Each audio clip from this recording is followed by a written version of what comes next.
Je vais couper Ouais, 104 même. Ah oui, ça va vite. Ça rentre, oui. Bon, ben, j'y vais alors. Ouais, super. Allez.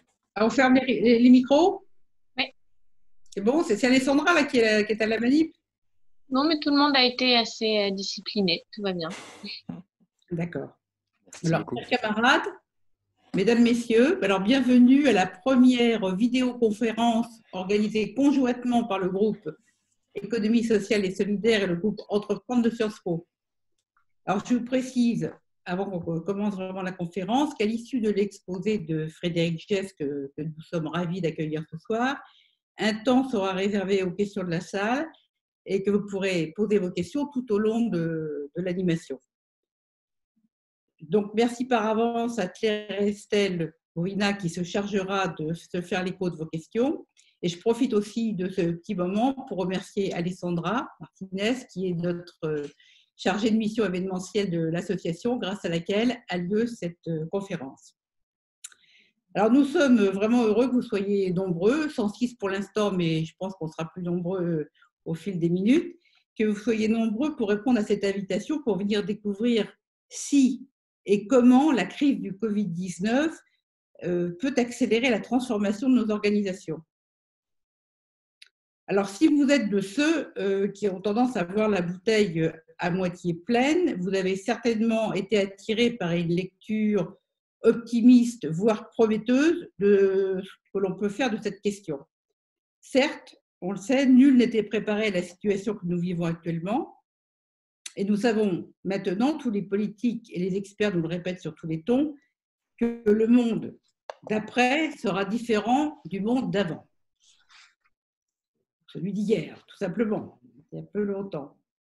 Mais nous sommes résolument décidés à croire que cette crise aura des vertus positives. Et j'en prendrai pour preuve les entreprises de l'économie sociale et solidaire qui, notamment, ont été les premières en ligne pour faire face à la crise sur le plan médico-social, sur l'éducation, l'agriculture, l'assurance, la protection sociale et j'en passe.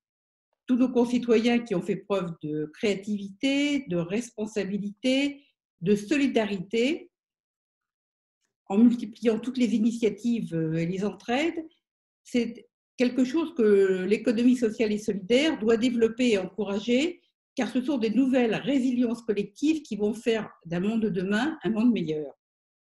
Alors, en ma qualité de présidente du groupe ESS à l'Uni-Sciences Po, je me réjouis que cet événement soit organisé conjointement avec le groupe Entreprendre, représenté ce soir par son président Xavier Pinon, qui apportera son témoignage au cours de cette soirée en qualité également de chef d'entreprise. Alors, le thème de ce soir concerne aussi bien nos camarades qui sont impliqués dans l'ESS que ceux qui se considèrent avant tout comme entrepreneurs, car nous avons choisi d'aborder le sujet à travers toutes les organisations, quelles qu'elles soient, au sens large, et pas seulement du côté des entreprises. En effet, toutes les organisations, qu'elles soient à but lucratif ou non, sont concernées dès lors qu'elles ont un modèle économique et qu'elles ont des équipes à manager. Alors, c'est ce que nous allons voir tout à l'heure, mais avant, je voudrais profiter de l'occasion qui m'est donnée pour faire une petite promotion du groupe ESS. Si vous n'êtes pas encore membre, je vais vous inviter à nous rejoindre. Et puis, juste à la suite, Xavier pourra faire la même chose pour le groupe Entreprendre. Alors, pour mémoire, l'ESS, l'économie sociale et solidaire, désigne un ensemble d'organismes dont les activités sont fondées sur les principes de solidarité et d'utilité sociale. Et le secteur de l'économie sociale et solidaire regroupe des structures traditionnellement définies par leur statut, à savoir les coopératives, les mutuelles, les associations et les fondations qui reposent sur des valeurs et des principes communs, qui sont donc l'utilité sociale, ça veut dire pas d'enrichissement personnel, la recherche d'intérêt général. Et un des fondamentaux de ces structures de l'ESS, c'est souvent la gouvernance, qui est une gouvernance partagée, donc le fameux principe de un homme égale une voix. Alors, autant de valeurs que la solidarité, la mutualisation pour une économie respectueuse de l'homme et de son environnement. Alors, à cela vient s'ajouter aussi l'entrepreneuriat social depuis quelques années, que l'on définit comme une manière d'entreprendre qui place l'efficacité économique au service de l'utilité sociale. Alors pour en venir au groupe ESS, sachez qu'il regroupe actuellement plus de 2550 membres et qu'il a pour vocation de mettre en avant les valeurs portées par l'ESS, les pépites de l'ESS, toutes les belles histoires, les belles initiatives que l'on peut remarquer, souligner, encourager, et puis l'actualité des structures. Il a également vocation d'animer un réseau spécifique d'alumni qui sont impliqués dans l'ESS. Voilà, vous êtes donc cordialement invités à rejoindre le groupe, d'autant qu'en ce moment, nous lançons, grâce à Alessandra toujours, un questionnaire pour mieux connaître vos attentes et mieux définir nos activités futures. Alors, je vais passer maintenant la parole à Xavier pour qu'il puisse dire un mot sur le groupe Entreprendre. Bonjour à tous, merci beaucoup Christine. Donc de notre côté, au sein du groupe Entreprendre, donc notre objectif c'est de mettre en relation les entrepreneurs qui vivent des expériences similaires et puis de les aider à relever leurs challenges. Et donc pour ça, on organise de très nombreux événements tout au long de l'année de styles différents, des conférences comme celle-ci sur des thématiques diverses, parfois en commun avec d'autres groupes, comme ici avec le groupe ESS. On fait ces conférences souvent à destination des alumni et parfois également à destination des élèves de Sciences Po. On fait aussi des rencontres pour trouver un associé en collaboration avec les alumni d'écoles de commerce et d'ingénieurs pour favoriser les rencontres de talents complémentaires. On a un événement phare annuel qui est le Demo Day, à l'occasion duquel les élèves de l'incubateur de Sciences Po viennent pitcher leurs projets devant des alumni, des investisseurs, des clients, des partenaires potentiels. On a également un cycle d'événements autour de la reprise d'entreprise, un cycle de petits déjeuners à thème qui sont appelés donc le rendez-vous des entrepreneurs, qui est organisé avec le groupe Femmes et Société, mais qui est ouvert à tous les sexes. On participe aussi au salon carrière pour aider les élèves à s'orienter dans la jungle qu'est le marché du travail. Donc aujourd'hui, à nouveau, on se réunit avec le groupe ESS. Ça fait particulièrement sens puisque la crise sanitaire actuelle va certainement accélérer la tendance qui veut que l'économie traditionnelle, donc l'entrepreneuriat, doit poursuivre des objectifs et employer des moyens qui font sens d'un point de vue social. Donc, je vais donc laisser la parole à Christine pour nous présenter notre invité du jour. Merci Xavier. Alors, venons-en effectivement au sujet de la conférence qui nous réunit ce soir.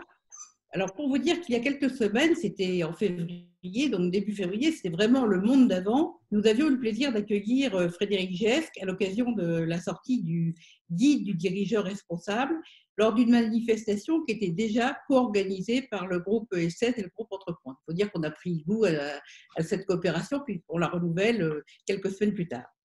Il est peu coutumier de renouveler une invitation à si bref intervalle à un même intervenant, aussi apprécié soit-il.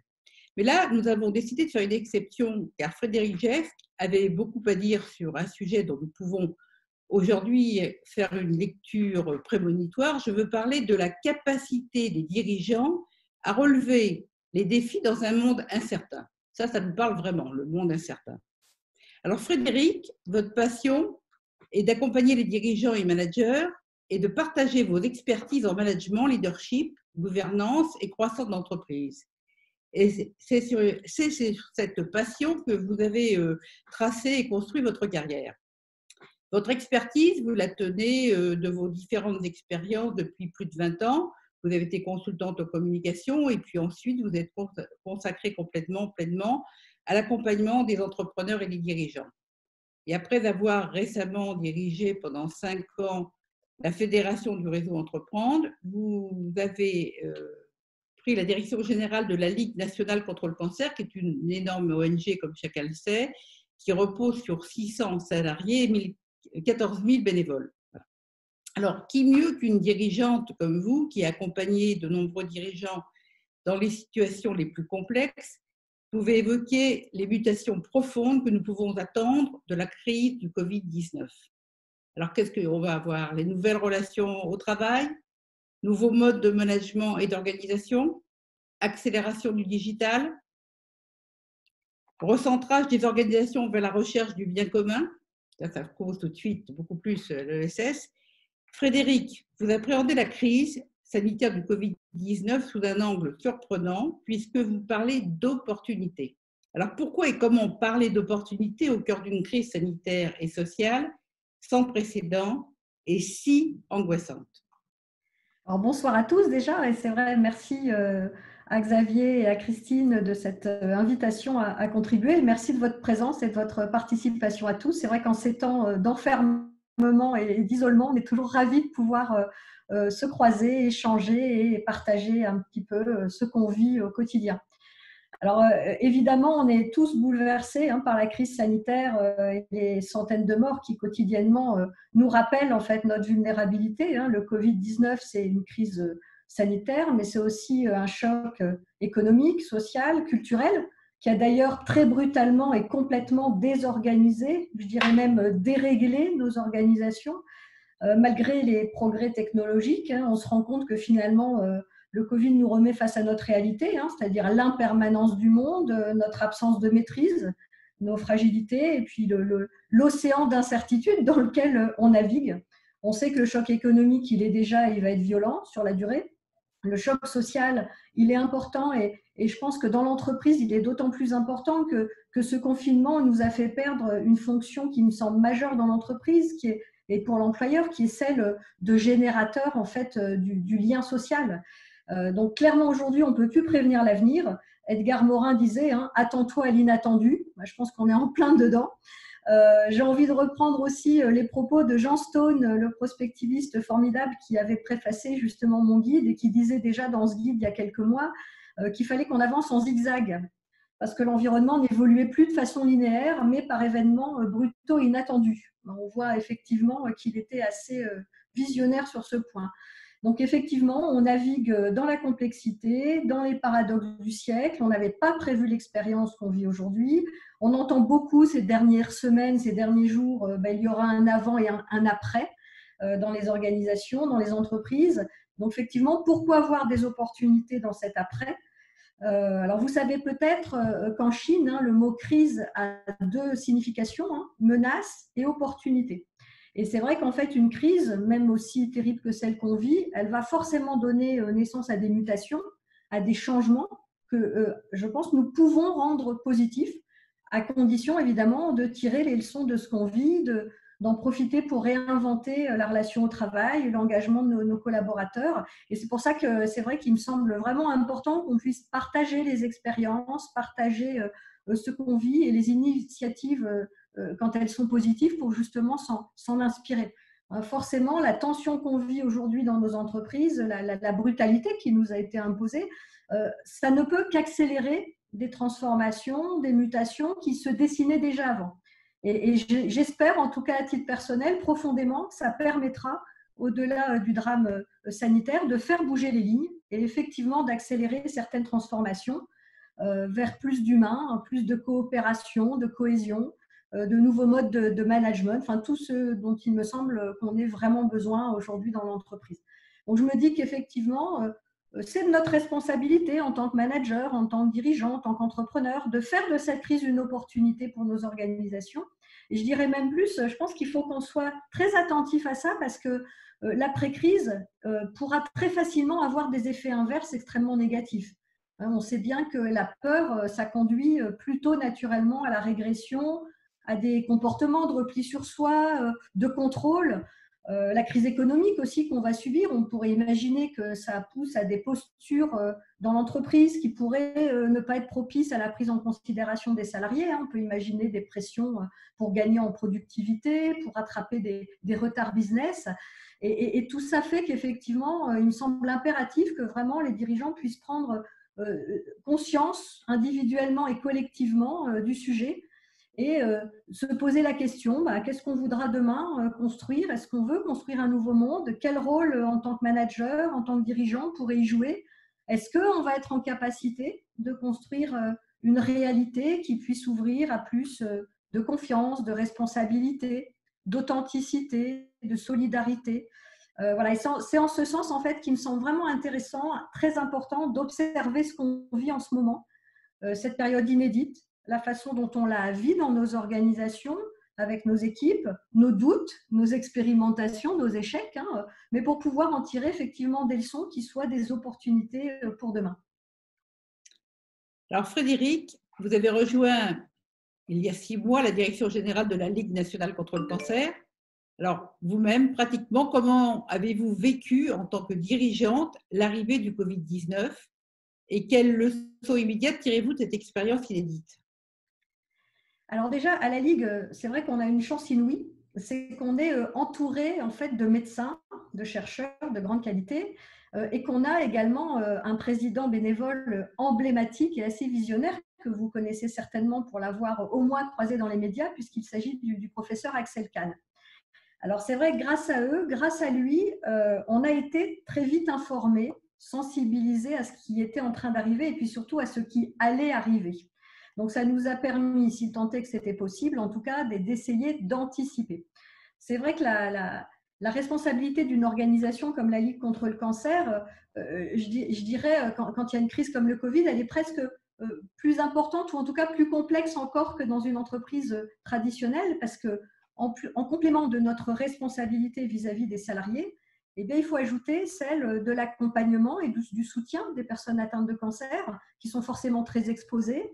Il faut ajouter aussi celle de la sécurité des bénévoles. Vous parliez de nos 14 000 bénévoles tout à l'heure, Christine. C'est vrai que ces bénévoles qui agissent dans tous les comités départementaux de la Ligue, dans tous les territoires, souvent ce sont des seniors qui sont aussi donc d'une certaine fragilité face au virus. Donc c'est vrai qu'à la Ligue, on s'est mobilisé très tôt sur le sujet en suivant effectivement l'évolution de la pandémie en lien avec le ministère, en créant des services complémentaires pour les personnes malades, plateformes téléphoniques médicales, accompagnement des comités dans l'adaptation des actions. On a beaucoup travaillé aussi à porter la visibilité médiatique de notre président et de nos combats le plus haut possible. Ceci étant dit, c'est vrai que pour ce qui concerne nos salariés, je pense que le choc a été d'une violence culturelle assez énorme. Moi, j'avais découvert il y a quelques mois, quand je suis arrivée à la Ligue, que c'était une organisation interne qui était assez traditionnelle, avec une culture managériale, je dirais, plutôt à l'ancienne, hein, donc peu propice à basculer comme ça brutalement dans un mode de fonctionnement à distance, forcément moins hiérarchisé, plus fondé sur l'autonomie, sur la confiance. Alors, on s'est mobilisé, on a fait, je pense, un peu comme vous, on a créé une cellule de crise. Il a fallu qu'on définisse en urgence un plan de continuité d'activité. C'est vrai qu'on n'en avait pas à la Ligue. Et puis, il a fallu, comme nous tous, en 48 heures, mettre la majorité des salariés en télétravail ou éventuellement en activité partielle. Et je peux vous dire qu'organiser le télétravail dans une organisation dont la charte du télétravail clairement avait surtout pour objectif de ne pas trop développer le télétravail, c'était quand même une gageure. Hein. La culture, elle était quand même encore plutôt plus à la culpabilité qu'à la mobilité chez les salariés, en tout cas au siège, qui n'avaient pas l'habitude de travailler en dehors du bureau. Donc c'est vrai que, comme vous le faites certainement tous dans vos entreprises, hein, on a appris et puis on apprend encore en marchant. On progresse chaque jour, on essaye, on expérimente. Mais bon, entre subir et agir, le choix était vite fait en fait. Hein, notre survie en dépendait. Et c'est vrai que moi, j'avais en tête certains besoins de transformation, de modernisation de notre organisation interne, mais je pensais que ça prendrait du temps. Et puis, d'un coup, c'est devenu une question de survie. Alors, je voulais vous partager ce qui m'a semblé plus difficile et puis ce qui me semble le plus génial, en fait, dans cette aventure. Ce qui a été le plus difficile, évidemment, alors très basiquement, ça a été d'équiper en informatique de mobilité les collaborateurs en quelques semaines. C'est vrai qu'une crise comme celle-là, ça met quand même en exergue les faiblesses d'une organisation, hein, et clairement, l'informatique en était une pour nous. Ça a été une course contre la montre. On a réussi un petit miracle sur les équipes du siège puisqu'on a équipé plus de 80% des collaborateurs. En revanche, c'est vrai qu'on n'a pas été capable d'aller jusqu'au bout du projet puisqu'on n'a pas réussi à équiper nos comités départementaux avec les outils métiers. On n'avait pas les tuyaux et on n'était pas câblés pour le faire. Ça, c'est une leçon qu'on aura d'ailleurs pour l'avenir. Donc, on a maintenu nos activités dans un mode forcément dégradé, hein, avec évidemment, comme beaucoup, on a subi très vite, on subit l'impact sur les ressources. Hein, on a annulé, bien sûr, dans les territoires toutes les manifestations qui contribuent à la collecte de dons. Hein. Il faut rappeler que la Ligue contre le cancer vit exclusivement de la générosité du public. Hein. L'ensemble du budget, l'intégralité du budget vient de la générosité du public. Il a fallu arrêter certaines de nos missions, et notamment l'accueil des personnes malades dans les comités, et donc trouver d'autres moyens de faire. Donc, dans ce qui est difficile, oui, il y a la crainte de cette réduction des ressources, des risques qui peuvent peser sur la pérennité de nos implantations. Vous imaginez bien que la générosité du public, en ce moment, elle s'oriente vers le Covid plus que vers le cancer, même si malheureusement, le Covid n'a pas du tout fait disparaître cet autre fléau qu'est le cancer. Après, en tant que manager, ce que je trouve très difficile aussi dans cette période, c'est de repérer les difficultés que peuvent connaître certains collaborateurs, notamment en termes d'isolement, les disparités dans les conditions du confinement, en fonction du type de logement, est-ce qu'il y a des enfants, est-ce que les personnes sont seules. Évidemment, on a une grande diversité dans les salariés et je trouve que les signaux faibles sont beaucoup plus difficiles à percevoir à distance et que c'est donc plus difficile d'appréhender et d'accompagner si un collaborateur n'est pas bien. Je pense que vraiment la vigilance aux risques psychosociaux dans notre contexte, elle est majeure. Le quotidien, les certitudes, les habitudes de chacun ont été bouleversées. Personne n'était préparé à travailler à distance 5 jours sur 5 pendant des semaines du jour au lendemain. Les espaces de travail ne sont pas toujours adaptés. Encore une fois, le matériel informatique est parfois approximatif. Il y a toutes les frontières entre la vie perso, la vie pro qui se brouillent. Donc, ça peut être quand même assez anxiogène. Il y a également le sujet de la mise en activité partielle de certains. C'est difficile. On peut craindre pour l'avenir de son poste, se questionner sur son utilité au sein du collectif. Il y a des disparités de charge de travail. Certains vont se retrouver en sous-activité et donc peuvent quelque part avoir un certain sentiment de culpabilité à moins contribuer au collectif. Et puis d'autres, au contraire, vont avoir une pression très forte sur la charge de travail parce qu'on est sur des missions qui sont vitales pour l'organisation. Et puis aussi, on a perdu ce que j'appellerais les rituels collectifs, en fait.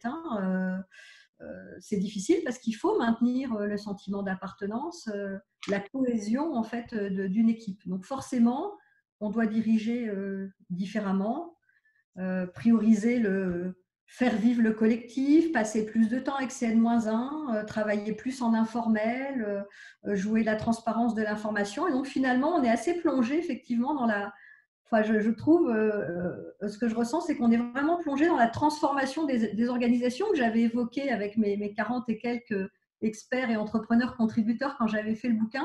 Sauf que là, c'est sans filet, si je puis dire, et puis c'est d'un seul coup. Et puis bon, c'est là, ceci dit, qu'on vit, je trouve, la vraie bonne surprise. C'est cette formidable en fait, capacité des collaborateurs à rester engagés, à s'adapter, et à assurer cette continuité dont on a besoin. Moi, j'ai une équipe absolument exceptionnelle de ce point de vue-là. Même les gens en activité partielle voulaient continuer à travailler et on a essayé de trouver des compromis pour que chacun puisse continuer à se sentir le plus possible engagé. Donc finalement, on se rend vite compte que dans ce contexte, la priorité majeure, elle est vraiment de revenir aux fondamentaux, c'est-à-dire de s'occuper des gens et d'avoir vraiment cette approche du travail dont on a besoin qui soit fondée sur la relation humaine, sur de l'adaptation, mais surtout sur de la confiance. Moi, le sentiment que j'ai, c'est qu'en fait, tout d'un coup, tout a été décuplé.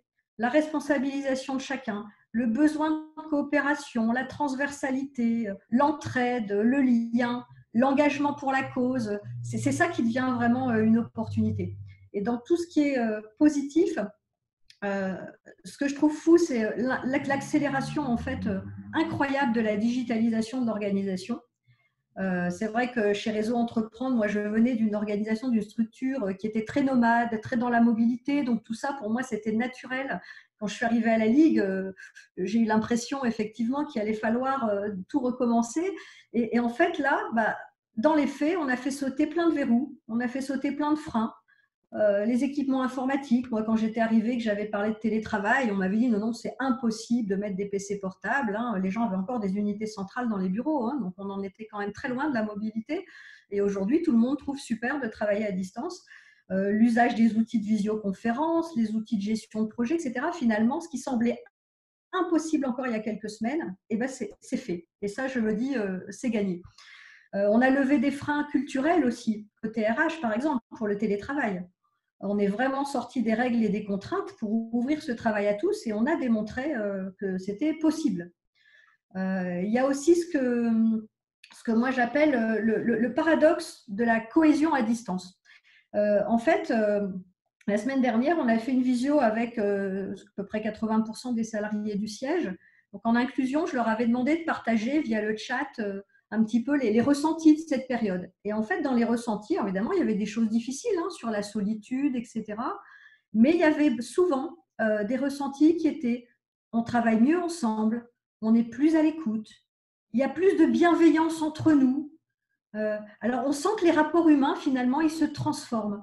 Et c'est vrai que je ressens dans mon équipe, dans l'équipe de la Ligue, plus d'entraide, de coopération entre les collaborateurs, de solidarité. Et le collectif, on a l'impression qu'il devient plus fort. Donc ça aussi, c'est un point très positif de l'expérience. Le décloisonnement de l'organisation aussi est un peu plus facile. On travaille un peu moins en silo, il y a plus de mutualisation, me semble-t-il, d'attention à l'autre. Moi, j'ai vu émerger des initiatives interdirection, par exemple, depuis le confinement, qui ne m'étaient pas proposées avant. Donc, c'est intéressant. Et puis, dans les impacts positifs, je pense qu'il y a aussi évidemment cette injonction à faire preuve de créativité et d'innovation. On n'a pas le choix. Nous, on s'est retrouvés effectivement, il fallait bien que la Ligue continue à exister au moment du confinement. Avec la crise du Covid, plus personne ne parlait de cancer. Donc, effectivement, la médiatisation de notre président, il a fallu qu'elle fasse un bond énorme. Donc, on s'est démené. Il a été présent parfois plus d'une dizaine de fois sur les plateaux télé-radio en une semaine. On est en train d'inventer des nouveaux modes de relation avec nos donateurs par les réseaux digitaux, forcément. On ne peut plus aller sur le terrain, on ne peut plus faire de manifestations. Donc, il faut bien se réinventer. On est obligé. Et cette obligation de réinvention, je la trouve assez formidable aussi. Et puis, il y a un point aussi que je trouvais intéressant, c'est le rôle du management intermédiaire. Je pense aussi que cette période, elle permet aussi de remettre au cœur de l'organisation l'importance du rôle d'animateur, d'accompagnateur des managers, puisqu'ils sont vraiment là en charge du maintien du lien et des échanges dans leurs équipes. Alors évidemment, la situation met aussi en exergue éventuellement des insuffisances managériales. Là, on voit beaucoup plus vite en fait qu'au quotidien normal, si je puis dire, les équipes en fait qui sont accompagnées ou qui le sont moins. Voilà, donc je pense que globalement, je dirais que cette crise, c'est aussi un temps de mise en conscience en fait pour faire évoluer notre culture interne. Mais alors toujours avec cette condition qui me semble vraiment nécessaire, c'est de veiller, et ce n'est pas le plus simple, à ce que l'éloignement des collaborateurs ne se transforme pas en isolement et en déficit de lien social. C'est compliqué quand on a quelques dizaines ou centaines de collaborateurs, comment faire pour vérifier que tout le monde va bien, pour donner des repères, pour vraiment rassurer, partager. Je pense qu'il faut vraiment redevenir capable de donner de la valeur à chaque instant passé avec les gens. Voilà, de pouvoir vraiment créer des temps collectifs, etc. C'est d'autant plus important qu'on n'est plus en proximité humaine. Voilà ce que je pouvais vous partager. Xavier, toi qui es évidemment aussi en première ligne à la tête de ton entreprise Selectra, est-ce que tu vois des points communs avec ce que je viens de partager? Comment ça s'est passé chez toi? Est-ce que tu as eu des découvertes, des bonnes surprises aussi depuis le début du confinement? Alors oui, en fait, nos structures sont vraiment, je dirais presque à l'opposé, puisque nous, on a une structure très jeune, qui est très habituée à travailler à distance, donc c'est vraiment pas le même contexte. Donc nous, notre métier donc chez Selectra, c'est de la comparaison des fournisseurs d'énergie, d'accès à Internet, d'assurance, donc des contrats de la maison en général. Et en fait, nous, notre principale problématique, c'est que on travaille sur le déménagement. En fait, on a beaucoup de clients qui nous appellent quand ils emménagent pour mettre leur compteur d'énergie à leur nom, installer leur box Internet. Et cette activité, elle a beaucoup baissé à cause du Covid, puisque les déménagements sont en partie interdits, en tout cas via le recours à un professionnel.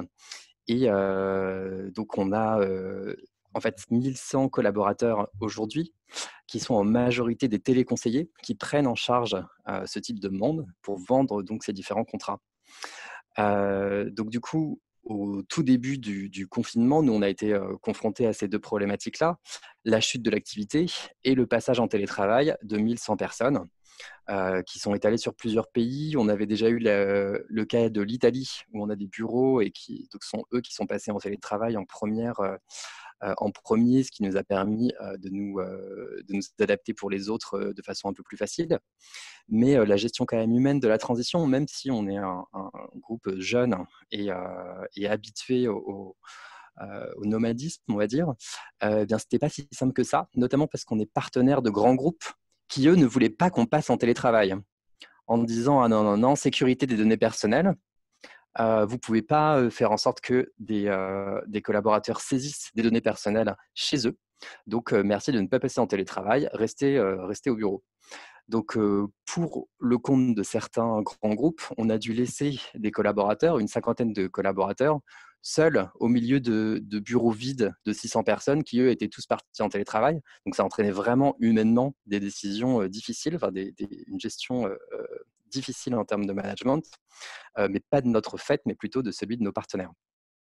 Par contre, pour compenser donc le deuxième effet, donc la chute de l'activité, là, ce qui est intéressant, là où ça rejoint beaucoup ton témoignage, c'est que du coup, je trouve qu'il y a vraiment une opportunité dans le fait que ça a stimulé notre créativité pour pallier la baisse de l'activité.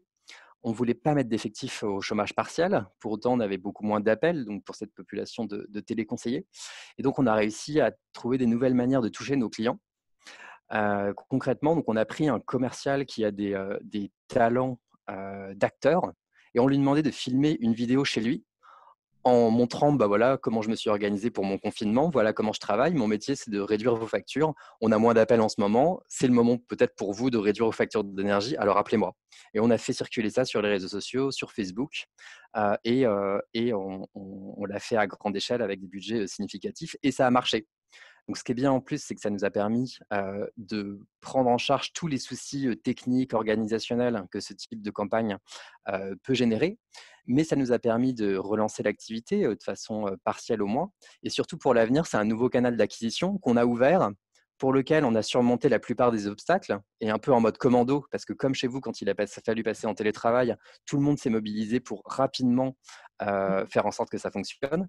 Et c'est quelque chose qu'on pourra utiliser durablement pour faire grandir notre activité. Donc, c'est un rebond, une opportunité qu'on n'aurait pas eu sans le Covid. Voilà, donc du coup, pour la partie activité. Mais alors, Frédéric, si on s'interroge d'un point de vue plus personnel, finalement, pour nous, en tant que dirigeants, qu'est-ce que cette crise implique, à ton avis ? Alors, il est certain que la crise sanitaire et ses conséquences sur notre organisation, c'est aussi forcément un révélateur de nos personnalités, hein, qu'on soit dirigeant, manager, entrepreneur, et un révélateur de notre capacité à nous adapter et à être agile face à l'inconnu. Alors, c'est vrai que déjà en temps normal, moi, une de mes maximes préférées, hein, c'est toujours de dire prendre soin de soi pour prendre soin des autres. Je pense que dans le contexte actuel, c'est d'autant plus important. On est dans un contexte où la tension est grande, hein, la crise elle est très éprouvante pour chacun. Aux inquiétudes pour l'avenir de l'entreprise va s'ajouter le fait que la manière de travailler, de gérer, de diriger à distance, ça exige encore plus de présence, plus d'engagement encore, hein, de la part des managers et des dirigeants. La situation va rester dure certainement longtemps, donc je pense qu'il faut vraiment qu'on prête attention à soi pour ne pas perdre nos moyens, pour garder notre capacité à décider, pour garder ce que j'appellerais le discernement, la lucidité en fait, hein. Et pour ça, donc, effectivement, il faut savoir cultiver, on va dire, ce qui nous fait du bien. Je me dis qu'il faut qu'on puisse tous aller vers les équipes avec une certaine sérénité, pour ne pas renforcer des inquiétudes déjà fortes.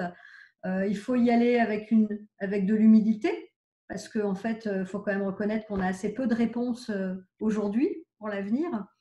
Et puis certainement avec une authenticité, parce que, en tout cas, c'est mon avis. Je pense que c'est en étant soi-même qu'on peut convaincre et emmener les gens avec soi. Donc ça veut dire qu'il faut être sincère avec ce qu'on vit et puis accepter aussi nos faiblesses, nos peurs, hein. Mais je pense vraiment qu'au cœur de ce qu'on vit en ce moment, il y a cette capacité, cette importance à rester à l'écoute de chacun et de soi. On se rend compte quand même qu'on se retrouve aujourd'hui à devoir prendre en considération des sujets qui sont éminemment personnels et intimes, qui n'étaient pas du tout avant dans la sphère de l'entreprise. L'angoisse face au risque de mort, face à la finitude, la solitude qui peut être terrible, des personnes qui vivent seules et qu'on a mis en télétravail ou en activité partielle. On voit bien que les personnes, elles vont avoir des forces ou des fragilités qui vont se découvrir, qui seront variées. Et ça aussi, il me semble que c'est nouveau, ce n'était pas des sujets de l'entreprise. En tout cas, ça ne faisait pas partie directement de la relation entre un dirigeant et ses salariés. Donc, si le dirigeant lui-même, il n'est pas au clair en ce qui le concerne, comment est-ce qu'il va pouvoir accompagner ses équipes? Donc, c'est pour ça que je pense que cette période, c'est aussi l'opportunité d'une prise de conscience, déjà pour l'avenir. Est-ce que je veux revenir à mon business as usual, ou est-ce que j'ai envie de contribuer à ce que mon entreprise évolue vers peut-être plus d'attention à ce qui se passe autour, au monde, à la société? En tout cas, la période, il me semble, elle est propice à se questionner et puis peut-être à décider de vouloir et d'essayer de faire mieux après. Non, je pense que la crise, effectivement, du Covid, c'est vraiment une opportunité de réflexion personnelle importante. De quoi cette période nous fait-elle prendre conscience? Qu'est-ce qu'elle révèle de nous, de nos engagements, de ce vers quoi on a envie d'aller? Je pense qu'il faut vraiment que les managers et les dirigeants, hein, d'ailleurs, c'est important aussi pour les managers dits opérationnels ou intermédiaires, c'est important de prendre un temps personnel pour réfléchir à ce que la crise remet en cause, remue en nous ce qu'on a envie, quel sens on a envie de donner à notre engagement professionnel, et puis prendre le temps de se demander ce qui est finalement vraiment essentiel pour l'entreprise, pour ses équipes, pour soi. Intéressant aussi certainement de prendre ce temps pour penser ce que la crise nous apprend en termes de responsabilité.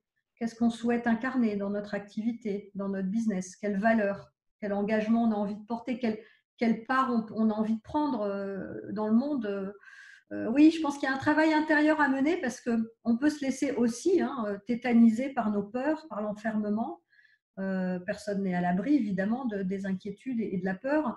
Donc, travailler sur la résilience personnelle, ça peut porter, en tout cas, c'est la seule manière de porter ensuite la résilience collective de l'organisation. Et donc, l'exemplarité du dirigeant, en ce sens, elle est assez primordiale. Il faut qu'il puisse porter une certaine paix intérieure.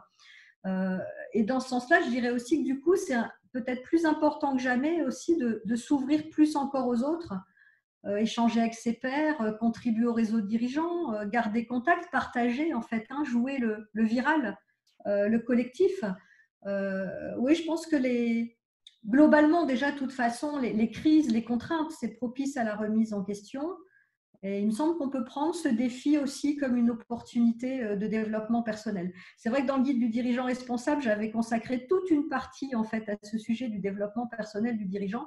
Et je me souviens que mon éditrice au début m'avait dit « Oh là là, mais vous êtes sûr que ça va intéresser ça? Parce que bon, tout le monde sait qu'il faut bien manger, prendre soin de soi. » Oui, tout le monde le sait. Maintenant, est-ce que tous les dirigeants prennent soin d'eux? J'en suis pas certaine. En tout cas, j'en ai croisé beaucoup qui prenaient pas beaucoup soin d'eux et qui pouvaient être en souffrance vis-à-vis de leurs équipes à cause de ça. J'ai envie de te retourner la question, Xavier, en fait. Qu'est-ce que cette situation, finalement, cette crise, elle a fait résonner en toi? Est-ce que toi, ça a modifié ta vision des choses, la perception que tu as de ton rôle de dirigeant de Selectra? Alors oui, en fait, il y a eu, je dirais qu'il y a eu vraiment une phase positive au début où je me suis senti plus motivé, plus investi sans doute, parce que je trouvais qu'il y avait vraiment un challenge inédit qui se reproduirait peut-être jamais. En plus, on avait la chance que la situation soit effectivement négative pour nous, mais pas non plus stressante au point d'être menaçante pour notre pérennité. Donc, c'était quand même avec une certaine tranquillité d'esprit que j'abordais ce challenge-là. Mais en fait, le début du confinement, ça a vraiment été une période excitante, notamment du fait que chacun était hyper mobilisé autour du projet. Un peu ce que tu as dit aussi au sein de tes équipes. Les gens n'ont pas du tout sont pas du tout passés à autre chose, ils n'ont pas du tout laissé tomber le projet de boîte, mais au contraire, se sont dit, OK, là, c'est le moment que moi, j'apporte ma contribution et qu'on s'organise de façon efficace pour une communication à distance, pour tous ensemble travailler dans le même objectif. Et ça a vraiment bien fonctionné.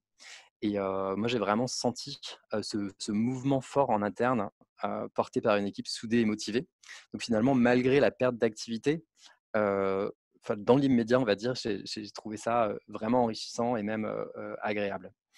Après, dans ma vision de rôle de dirigeant, j'ai l'impression que en fait, ça me recentrait sur mon cœur de métier de dirigeant. C'est aussi ce que tu as dit tout à l'heure.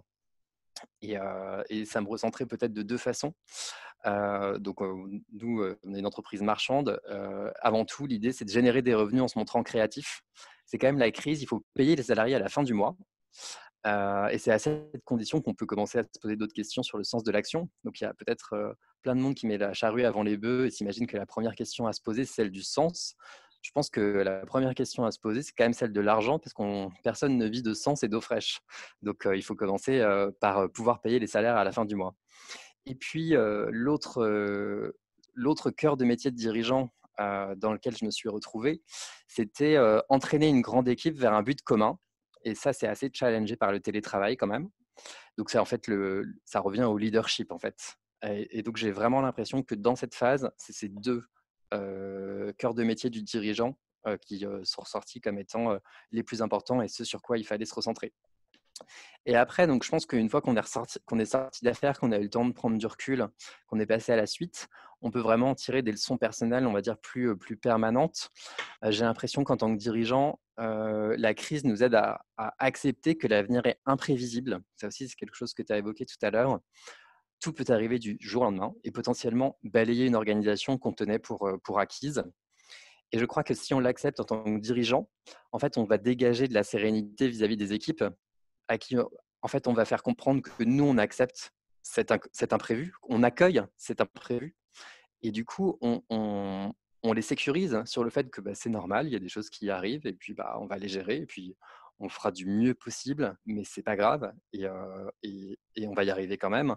Mais on ne serait pas dans une situation de panique, de stress ou d'angoisse générée par l'imprévu. Et je pense aussi, et ça c'est aussi quelque chose que tu as effleuré tout à l'heure, je pense que c'est l'occasion de se rendre compte de la joie que ça procure d'être physiquement dans la même pièce avec ses équipes. En fait, c'est vraiment sympa de passer ses journées à essayer de trouver des solutions avec des équipes qu'on aime. Et du coup, je pense que la crise pousse à adopter un langage peut-être plus dans l'émotif, moins dans l'administratif. Donc peut-être créer des liens plus forts avec les équipes. Et ça, je pense aussi que c'est quelque chose de durable qui va rester. Nous, on sent que les équipes, elles ont envie de communiquer du positif avant tout et du lien au travers de ce travail à distance. Et c'est un mouvement dans lequel moi-même, je me suis trouvé pris et je le trouve extrêmement positif. Voilà, du coup, de mon côté, je crois qu'on avait une dernière question, Christine, n'est-ce pas? Il faut remettre le micro, Christine. Votre micro est coupé. Oui, j'ai été. Pardon. Merci Xavier pour ce témoignage que je trouve extrêmement touchant d'ailleurs. Alors c'est une question qui s'adresse à Frédéric, mais qui s'adresse un petit peu à vous deux finalement. Et demain et l'après, alors à votre avis Frédéric, comment gérer la suite et qu'est-ce qui va changer concrètement ou pas dans nos entreprises, dans nos organisations? Alors effectivement, la question aujourd'hui, c'est et après. Et après, voilà.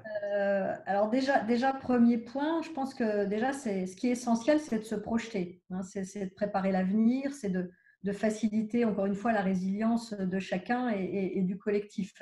Bon, le virus, on le sait, il ne disparaîtra pas du jour au lendemain. Donc, nos moteurs, pour longtemps, ça va être adaptation, résilience. La crise, elle a ébranlé nos codes traditionnels, nos habitudes de travail, nos liens sociaux, notre économie. Donc, effectivement, comment en faire quelque chose de positif? Moi, je suis persuadée que la capacité à se préparer aujourd'hui à ce monde de demain, ça fera la différence entre les organisations qui vont tirer leur épingle du jeu et les autres. Pour le rebond, ce sera essentiel. Et il me semble impératif de permettre aux équipes de se projeter vers un avenir avec du positif. Alors, sans nier les difficultés, évidemment, en transparence, mais leur permettre de participer au scénario de sortie de crise pour qu'ils puissent se sentir contributeurs et donc sortir du négatif, du fatalisme.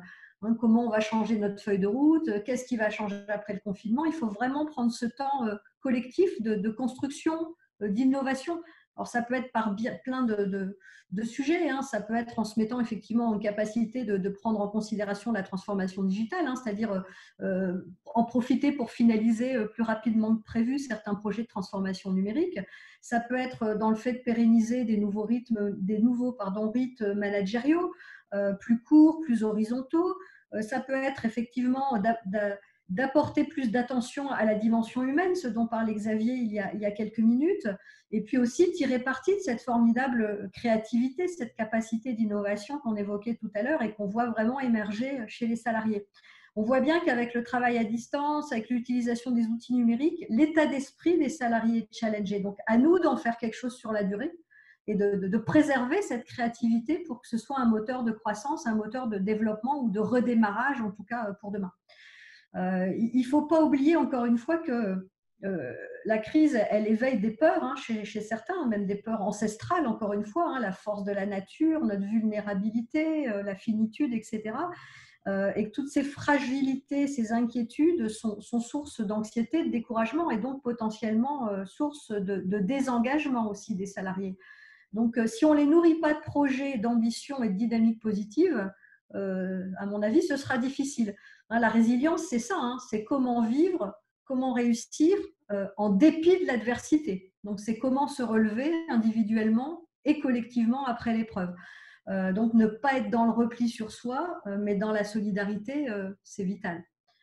Le deuxième sujet, alors très concret cette fois que j'avais en tête, c'est basiquement la préparation du confinement. Bon, c'est vrai que les annonces de cet après-midi ne nous aident pas. Moi, je trouve que c'est un boulot assez énorme. Le 11 mai, ça va être le début d'un long processus. Avec l'équipe de direction à la Ligue, on y travaille depuis l'annonce de cette date. On prépare un plan de déconfinement qui doit être présenté au CSE la semaine prochaine, qui n'est pas encore terminé aujourd'hui. C'est vrai que c'est compliqué parce qu'on se dit qu'il faut exploiter notre apprentissage des réunions à distance pour pouvoir les poursuivre. Il faut vraiment recommander le télétravail à tous ceux qui prennent les transports en commun. La Ligue nationale, le siège est en plein Paris, donc on imagine bien les 120 salariés qui viennent un petit peu de toute l'Île-de-France. Organiser la réouverture des locaux, répartir les collaborateurs entre le présentiel, le télétravail. Il faut prendre en compte tellement de paramètres, les nécessités de service, les impératifs de service. Pour vous donner un exemple concret, nous, on gère énormément de legs et de libéralité, puisqu'on vit encore une fois de la générosité du public. Vous imaginez bien que travailler avec les notaires en numérique, ce n'est pas simple. Et donc, effectivement, l'équipe qui gère ces legs, l'équipe de notaires en interne, a besoin d'être sur place, d'avoir accès aux dossiers, aux signatures, etc. Donc, on a des nécessités de service. Il faut bien sûr, évidemment, respecter les consignes des pouvoirs publics, toutes les règles de sécurité sanitaire, bien sûr, mais aussi les peurs individuelles et collectives. Donc, il faut gérer les ambivalences de chacun. Les réactions extrêmes, j'imagine que c'est pareil chez vous, des salariés qui n'ont pas du tout envie de sortir de chez eux le 11 mai, et puis d'autres qui sont prêts à tout pour venir au bureau, parce qu'ils veulent revoir les collègues et ils veulent surtout reprendre la vie d'avant. Donc, protéger aussi les personnes à risque, commander le matériel nécessaire, comme c'est compliqué de recevoir des masques en ce moment, séquencer les horaires de travail, réaménager les bureaux, et puis tout ça tout en réfléchissant aux enjeux, aux priorités qui vont nous permettre, on l'espère, de sauvegarder la pérennité de l'organisation. Donc c'est vrai que depuis l'annonce du déconfinement, notre responsabilité, elle est vraiment dans l'anticipation, dans l'organisation, dans la rigueur. On sait que c'est illusoire de penser qu'au 11 mai, tout va redevenir comme avant. Non, le retour dans l'entreprise ne va pas être simple, ça va être progressif. On va encore demander des efforts d'adaptation à chaque salarié et chacun va le vivre aussi en fonction de son vécu. Les mesures de distanciation sociale, par exemple, ça va avoir un impact important sur la relation de travail. Le lien social, il va être plus difficile à maintenir. C'est terminé, les bises, les accolades entre collègues, les pauses déjeuner dans la petite cafétéria bondée, les pauses café, les échanges informels. Enfin, tout ce qui constituait le cœur de la vie de bureau est quand même remis en question. Tout le rapport à l'autre est bouleversé. Donc ça aussi, il faut pouvoir l'anticiper pour accompagner les équipes dans ce déconfinement qui n'est pas un retour à la normalité, ou en tout cas à la normalité telle qu'on l'a connue il y a quelques semaines encore.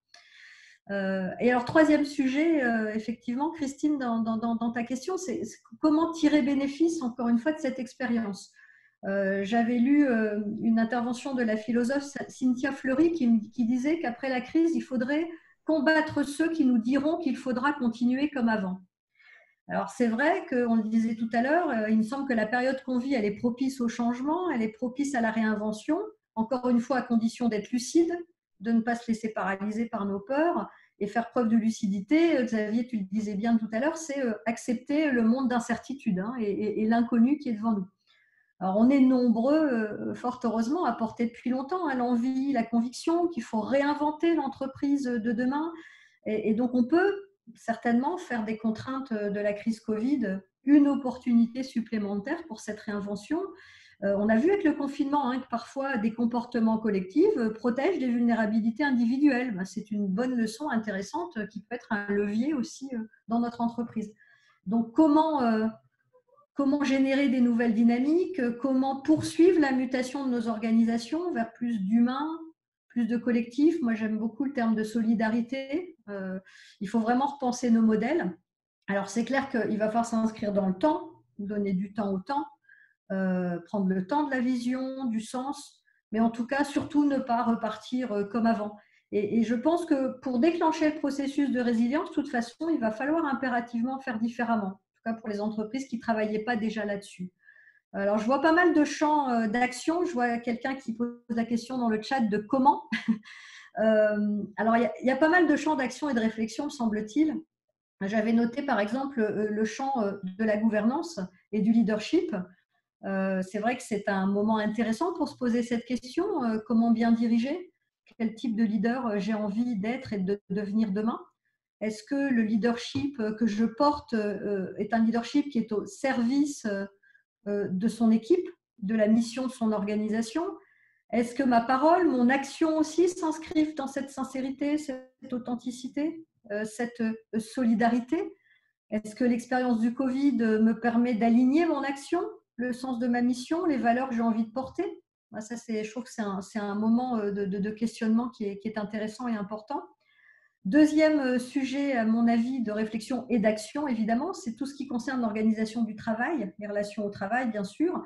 On le disait, avec la distanciation sociale, le télétravail est souvent devenu la nouvelle réalité. Bon, on n'y était pas préparé. Alors, qu'est-ce qui va devenir? On sait qu'il va perdurer encore quelques temps, puisque le déconfinement ne signifie pas fin de la crise. Mais est-ce qu'il va y avoir une transformation culturelle? Est-ce que le télétravail va devenir incontournable? Moi, j'ai envie de dire peut-être, mais à certaines conditions. À condition d'y mettre de la méthodologie, des outils, une culture, des valeurs.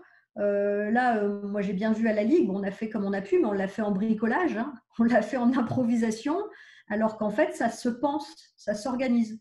Ça peut être un gain de productivité majeur, ça peut être un élément d'attractivité de l'organisation, c'est plus de flexibilité, plus d'agilité.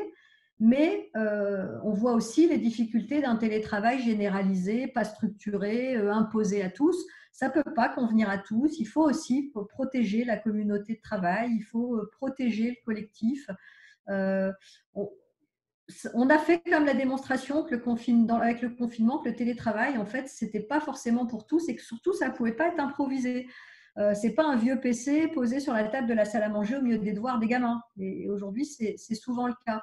Moi, je vois bien que dans les équipes de la Ligue, les principales difficultés qui sont pointées, elles sont très basiques. C'est par exemple le mal de dos. Mal de dos parce qu'on est mal installé pour travailler. Les difficultés à s'isoler pour les réunions, par exemple, parce que le PC dans la cuisine ou le salon, quand il y a les enfants qui courent autour de la table, c'est pas évident de rester concentré sur son boulot. Voilà, toute la difficulté à séparer le pro et le familial. Donc, donc oui au télétravail demain, dans des bonnes conditions. Et puis finalement, quand on réfléchit, on se dit que ce n'est pas le télétravail qui est essentiel, c'est l'empowerment des salariés qu'il va permettre. C'est le fait de pouvoir entrer dans cette relation de confiance, d'autonomie et de responsabilisation. Donc pour moi, c'est en ce sens que le retour à la normale, il ne faut pas que ça devienne un retour en arrière dans les habitudes d'avant, en hiérarchie pyramidale, en infantilisant des salariés alors qu'on les a mis en autonomie pendant toute la période du confinement. Troisième volet d'action et qui me semble intéressant pour demain, c'est alors ce que j'ai appelé dans mon guide l'horizontalité du sens par rapport à la verticalité du pouvoir. C'est un peu le début de l'application du principe de subsidiarité, qui est un principe qui me tient à cœur, qui était à l'origine de la création du réseau d'accompagnement d'entrepreneurs Réseau Entreprendre. La subsidiarité, si vous connaissez un peu ce concept, elle renverse la délégation. Ce n'est pas le dirigeant qui délègue à la base certaines décisions, mais c'est le contraire. La responsabilité de la décision, elle va être mise au plus proche du terrain. Chacun va pouvoir se sentir responsable. Donc, c'est une nouvelle manière, quelque part aussi, d'appréhender le management, puisque les dirigeants, les managers, ils vont passer d'experts à décideurs et décideurs à plutôt des facilitateurs, des accompagnateurs. Ça peut être mis en place dès aujourd'hui. impliquer les collaborateurs dans l'après, les questionner, comment est-ce que vous voyez la suite, construire ensemble la résilience. Moi, je vois des choses arriver là, à titre personnel que j'aimerais bien conforter demain. Alors, en effet, plus d'horizontalité, un petit peu moins de verticalité hiérarchique, plus de proximité et de liens humains aussi au sein du comité de direction. Je me rends compte que les échanges sont plus fréquents, sont moins verticaux, qu'il y a une cohésion qui augmente doucement en dépit de la distance. Donc, c'est intéressant. Il y a des collaborateurs qui se révèlent aussi particulièrement, alors qu'on ne les voyait pas forcément au quotidien.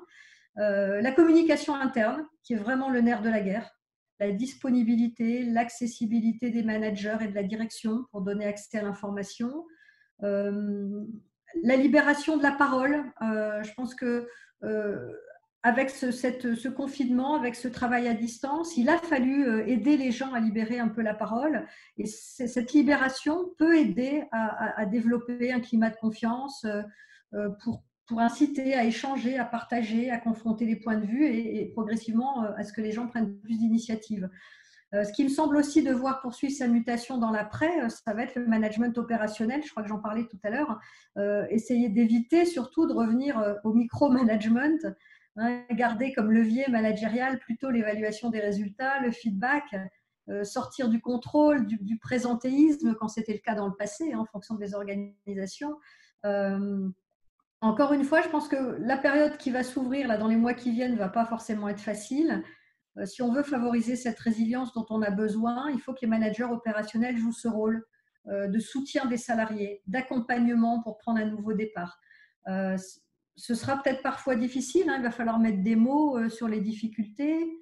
Il y a des souffrances aussi, il va falloir aider les plus vulnérables et les plus sensibles. Il faut que chacun puisse se sentir compris, écouté, en confiance, pris en considération. Donc, il va falloir aussi aider à libérer la parole sur ce qui a été vécu pendant le confinement et sur ce qui va être vécu dans les semaines qui viennent. Hein, aider, je dirais, chacun un peu à poser ses valises. Et ça, c'est le rôle du management opérationnel, il me semble. Donc, il faut pouvoir vraiment aider les managers à développer quelque part cette approche un peu de coach, hein, d'écoute, d'accompagnement, de respect aussi et de bienveillance. Un autre volet de réflexion peut-être intéressant pour demain, c'est aussi tout ce qui concerne les outils de travail. Peut-être qu'on en a terminé hein, avec les longs et douloureux programmes de transformation. On a tellement acquis, on a accéléré des nouvelles pratiques de travail numérique. Je me dis, comment prendre appui là-dessus pour élargir le répertoire de nos modes de travail demain. Hein, peut-être maintenir certains rituels, certaines des nouvelles habitudes qu'on a prises avec les outils digitaux pour produire. Voilà, on échange par chat, on a des messageries instantanées, c'est collaboratif, les visioconf, la gestion de projet. En quelques jours, quelque part, on a appris à utiliser l'intelligence collective et la transversalité, donc sans tomber sous la dictature des outils numériques, évidemment, hein, en gardant aussi le besoin de lien social. Je pense que c'est important en tout cas de tirer profit aussi quelque part de cette nouvelle expérience qui a fait tomber aussi des peurs par rapport à la distance au digital. Bon, je regardais pour répondre aux questions du chat, mais on répondra peut-être à la fin de la conférence. Oui, Frédéric, merci parce qu'il y a encore tellement de choses à dire. C'est ça qui est magnifique, c'est qu'il y a un sujet sans fond parce qu'il y a encore beaucoup d'expérience. Mais il y a peut-être des questions. J'ai encore un sujet quand même, Christine, si vous me permettez. Moi, j'avais quand même un sujet aussi dans les volets de réflexion que je ne voulais pas oublier parce que ça me semble vraiment important et ça va intéresser ceux d'entre vous qui sont dans l'ESS, évidemment. C'est redonner aux équipes le pourquoi on est ensemble. Quelle est notre contribution à la société, c'est-à-dire comment on va pouvoir réaffirmer l'importance de la mission et de l'apport de l'entreprise ou de l'organisation à la société. On a déjà observé hein, que face à la crise du Covid, les stratégies des entreprises les plus responsables et durables étaient payantes, hein, qu'elles résistent mieux au choc financier. On voit que la RSE, elle démontre parfaitement son utilité et sa force aujourd'hui. Donc, j'espère qu'on va pouvoir en profiter. Alors, on en parle beaucoup en ce moment, mais enfin, parler, c'est bien, agir, c'est mieux. Moi, c'est un peu différent. J'ai cette chance de travailler déjà dans des organisations qui se battent pour des causes d'utilité publique, d'intérêt général. Mais il me semble que dans l'entreprise aussi, ce rapport à l'utilité sociale, environnementale il peut être réinterrogé, puis qu'on va peut-être pouvoir continuer à changer notre vision de la croissance. Ça fait quelques années que ça démarre, mais voilà, ne pas se limiter à la croissance du chiffre, du profit, pouvoir vraiment prendre en compte aussi toutes les externalités positives, négatives de nos actions. J'entendais, alors je ne sais plus quel commentateur, dire que les applaudissements des soignants tous les soirs à 20h, ça ne ferait pas remonter le PIB. Bah non, c'est sûr, mais ça parle quand même de solidarité. Ça peut peut-être être aussi un vecteur de croissance. Et je trouve que ça donne en tout cas son sens aux entreprises de l'ESS. J'avais lu aussi une prise de parole de Nicolas Bordas, qui est VP de TBWA Worldwide. J'avais bien aimé, il disait que les entreprises, plutôt que leur raison d'être, devaient trouver leur raison de faire. Et je trouvais que c'était intéressant, effectivement, de passer à ce faire. Qu'est-ce que l'entreprise fait pour ses collaborateurs? Qu'est-ce que l'entreprise fait pour la communauté? C'est ce que beaucoup de dirigeants m'avaient partagé à l'époque dans le guide. Moi, je pense qu'effectivement, l'avenir, il va se construire sur le terreau des entreprises à impact, que l'ESS, elle est beaucoup plus solide parce que justement, sa raison d'être et d'agir, elle est basée sur des besoins réels. Donc, l'idée, c'est un peu de se dire comment on peut travailler autrement, revenir à une normalité peut-être un peu différente. J'aimais bien aussi ce que certains appellent le care, prendre soin de soi, prendre soin des équipes, prendre soin de ses clients, prendre soin de la société, etc. Peut-être que ce sera ça, la résilience. Donc voilà, c'est en ce sens qu'il me semble que malgré la violence du choc, il faudrait vraiment en fait que ce soit un booster de changement positif, tout ça, et qu'on puisse se réinventer. Et puis finalement, voilà, garder nos organisations, nos entreprises les plus vivantes possibles, parce que c'est ça qui fait la force quand même de notre action. Et c'est pour ça qu'on s'investit professionnellement au quotidien. Voilà, pardon Christine. Mais je t'en prie. Merci Frédéric pour cet échange aussi savoureux que riche. On est plein de perspectives, plein de sujets de réflexion.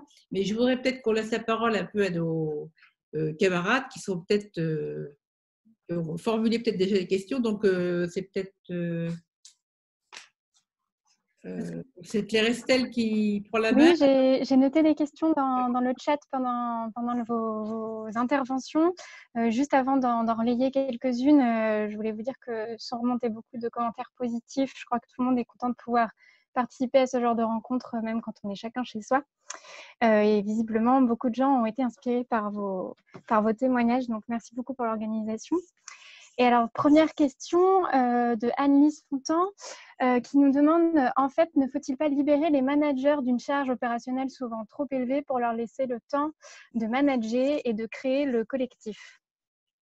Je ne sais pas, Xavier, tu veux répondre ou... En tout cas, en ce qui me concerne, oui, évidemment. Alors, c'est toujours facile de dire oui, évidemment, alors qu'on sait très bien que dans le quotidien, il y a toujours plus à faire. Et effectivement, alors je l'ai beaucoup connu, moi, ça, quand je travaillais dans les grands groupes. C'est un tout petit peu moins vrai dans nos organisations associatives, où on va porter une cause et où forcément l'humain est au cœur en fait de l'action, et où il me semble en tout cas qu'on a peut-être un peu moins de mal à l'oublier. Mais effectivement, il est clair que les managers, pour qu'ils puissent être des managers, il faut qu'ils puissent avoir le temps de l'être réellement, et que s'ils sont noyés sous des reportings, moi j'ai connu ça pendant 20 ans dans les grands groupes, s'ils sont noyés dans des reportings, dans des obligations permanentes de business review, etc., et ben c'est sûr que ça prend le pas et qu'on oublie l'humain. Or, encore une fois, si on va vers une entreprise, une organisation qui est plus ouverte à la subsidiarité, qui est plus ouverte à la responsabilisation et à l'autonomie des collaborateurs, il faut que ça passe aussi par cette phase d'accompagnement. Il me semble que les managers dits intermédiaires, en tout cas les managers opérationnels, sont essentiels, mais qu'il faut aussi les accompagner et les former, parce que coacher les gens, les accompagner, c'est pas pareil que les contrôler au quotidien. Et c'est vrai que c'est vraiment une question de culture d'entreprise et d'état d'esprit. Ouais. J'aurais dit que en fait, il y a plusieurs styles de management différents qui sont à combiner avec les équipes qui sont managées. Et ce qui est important, c'est que plus les équipes sont autonomes, plus il faut un management qui soit dans l'humain et dans le leadership, puisque ce qui va compter, c'est qu'il y ait une vision stratégique et ensuite qu'il y ait un leader inspirant avec lequel on ait envie de travailler. Et puis, il y a aussi des problématiques plus opérationnelles avec des équipes où les managers doivent s'impliquer dans les opérations de façon plus significative. Et je pense que ce qui est important, c'est d'avoir le bon type de manager au bon endroit et qui sache s'adapter aux besoins réels de son équipe. Évidemment, quand il y a des tâches opérationnelles, l'humain reste très important. Mais ce qui est important, c'est surtout de ne pas micromanager des équipes parce que c'est leur couper les ailes. Alors que si on met le collaborateur en situation où c'est lui qui va mener sa barque, on va en fait l'aider à se révéler. Et tout l'enjeu, je pense, d'une organisation, pour gagner en performance notamment, c'est de laisser la liberté à chacun de se révéler à un moment donné dans une mission et de créer toutes les conditions les plus favorables pour ça. Et ça, les managers les plus talentueux savent le faire.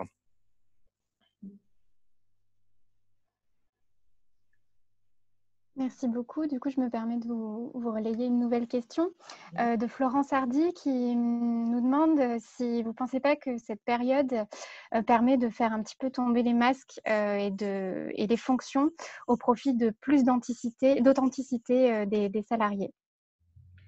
Je l'espère en tout cas. Je l'espère de tout mon cœur. Puisque c'est vrai que on a... Alors, les avis sont partagés. Moi, quand j'avais interviewé la quarantaine d'entrepreneurs, je les avais interviewés sur ce sujet en fait du masque et de la cape de super-héros que le dirigeant souvent porte.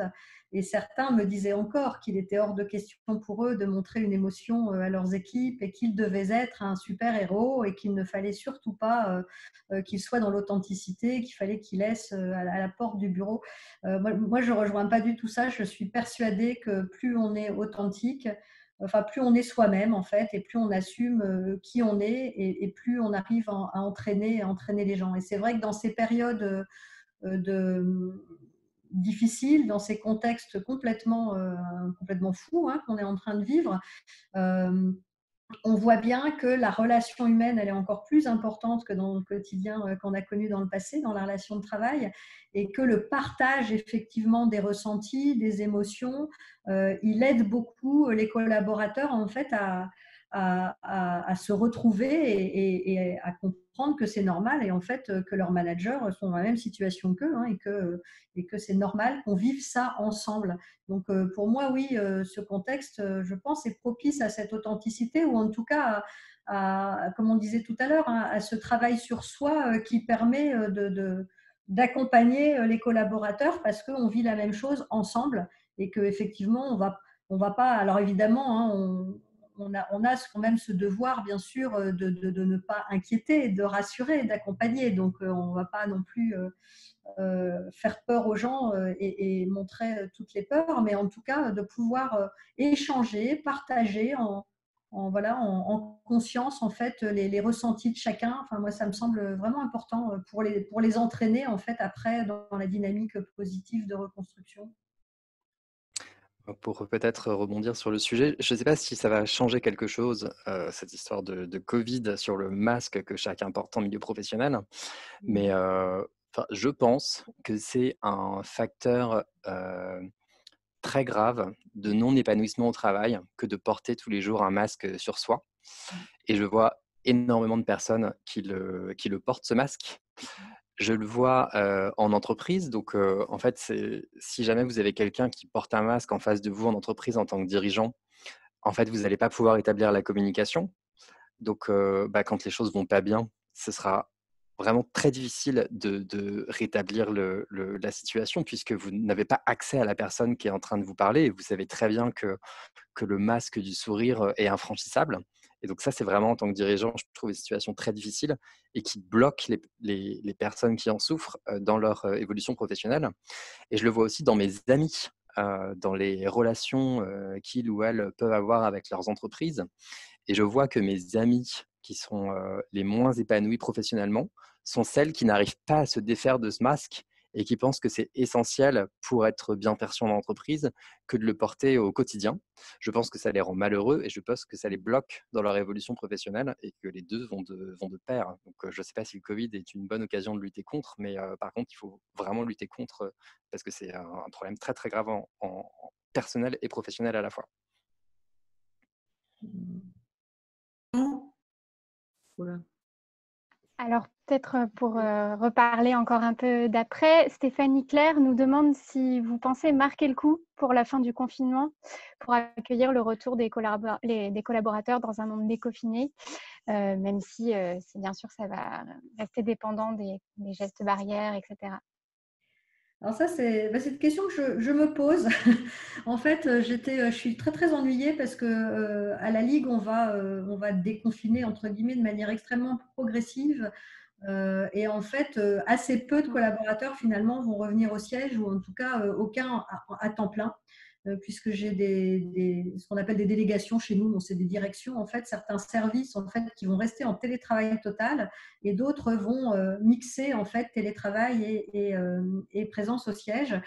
Donc non seulement ils ne vont pas être nombreux au siège, mais en plus on va les étaler dans tout l'espace évidemment. En gros, il va y avoir 25-30 personnes là où d'habitude on est 120 sur le siège. Et donc effectivement on va s'organiser pour qu'ils ne se croisent pas beaucoup. Donc c'est sûr que pour le lien social, ce n'est pas l'idéal. Et du coup, finalement, le 11 mai, qu'est-ce qui va vraiment changer? Je ne suis pas certaine en fait qu'on va pouvoir vraiment marquer en fait une nouvelle étape. Et effectivement, mon idée, c'était plutôt de continuer à travailler, notamment via des visios comme on fait ce soir, avec l'ensemble des équipes en transversale, de manière très régulière, beaucoup plus régulière que les réunions d'équipe qu'on avait commencé à mettre en place depuis mon arrivée à la Ligue, mais de pouvoir rester en lien à distance pour ne pas faire de différence entre les gens qui viennent au siège et les gens qui restent en télétravail. Sachant qu'encore une fois, les gens qui viennent au siège vont venir en roulement en plus. Et comme disait Xavier, d'ailleurs, ça va être, je pense, assez difficile parce que les masques, le fait de ne pas pouvoir se croiser, alors une personne dans l'ascenseur, une personne dans l'escalier, une personne dans les toilettes, la cafétéria, c'est 2 à la fois, pas plus. Les règles vont être tellement rigides et strictes que je ne pense pas que la vie sociale, on va la retrouver dans l'entreprise, en tout cas dans les locaux tout de suite. Et que donc, il faut qu'on puisse maintenir ce lien et cette cohésion à distance pour vraiment garder tout le monde connecté, tout le monde engagé dans les projets, etc. Et donc, non, peut-être pas du coup à marquer le coup pour la fin du confinement.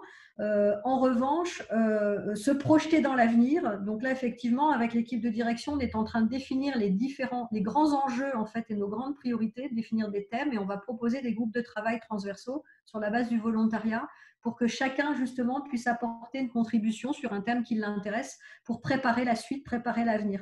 Et ça vient en complément. Vous savez, nous on est associatif, donc on a une gouvernance politique bénévole en parallèle avec des administrateurs et des élus qu'on fait travailler aussi en commission de travail, mais on va travailler entre salariés en fait pour vraiment que chacun en fait ait cette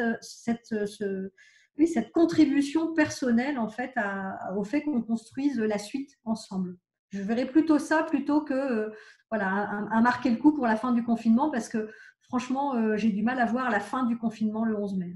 Mais bon, je suis peut-être pessimiste. Ouais, pareil chez Selectra, on va attendre des jours meilleurs pour faire une grande fête pour fêter ça, pour célébrer la fin du confinement, mais ce sera le retour à la vraie normalité. Et là, on n'est pas encore au stade du retour à la vraie normalité où on se met, donc on va sans doute repousser ça pour, j'imagine, la fin de l'année. Ça peut peut-être être le mot de la fin, de la conclusion, en tout cas provisoire, de dire qu'on peut se retrouver dans 6 mois pour refaire un nouveau point et voir comment, après cette période de confinement, comment s'est passée celle du déconfinement. Il restait plein de questions, peut-être. Est-ce qu'on pourra répondre aux gens après la conférence, Christine? Pardon ? Je dis, il y avait plein de questions sur le chat qu'on n'a pas pu traiter, bien sûr. Donc, éventuellement, s'il y a les coordonnées des gens, moi, je veux bien répondre et continuer à dialoguer après la conférence. Je ne sais pas, Clarisse, il y a eu beaucoup de questions. Il restait des questions, effectivement. Ce que je peux faire, c'est peut-être copier-coller. Et si des personnes souhaitent mettre leurs coordonnées dans le chat, je vais les conserver également. Enfin, tu voulais peut-être dire quelque chose, Alessandra? Oui, en fait, je peux extraire le chat directement sur Zoom, donc ne t'embête pas à faire des copier-coller. Super. L'informatique. Dommage que ce soit des outils américains. Donc, ça un bel outil de visio français qui fonctionne bien. En tout cas, merci infiniment Frédéric pour tous ces messages quand même enrichissants, réconfortants et inspirants, on peut dire. Merci également à Xavier. Je me permets de donner de notre part à tous les deux le remerciement à Frédéric et merci également à Alessandra pour avoir permis cette conférence un petit peu tardivement et bien sûr à Claire Estelle qui a bien voulu contribuer aussi à la réussite. Et à bientôt et très bonne soirée et bon déconfinement progressif. Progressif, attention. Merci Xavier, merci à vous tous pour cet échange indirect. C'est vrai que c'est un peu frustrant, on aurait envie de pouvoir dialoguer ensemble, mais ce n'est que partie remise pour d'autres opportunités, j'imagine. Et je vois qu'il y a pas mal de coordonnées qui arrivent, donc si on peut répondre aux questions, on le fera avec plaisir. Merci à vous tous. Merci beaucoup à tous. Bonne soirée. Merci Xavier, merci tout le monde. Au revoir. Au revoir. Au revoir, prenez soin de vous. Merci, au revoir. Merci. Merci.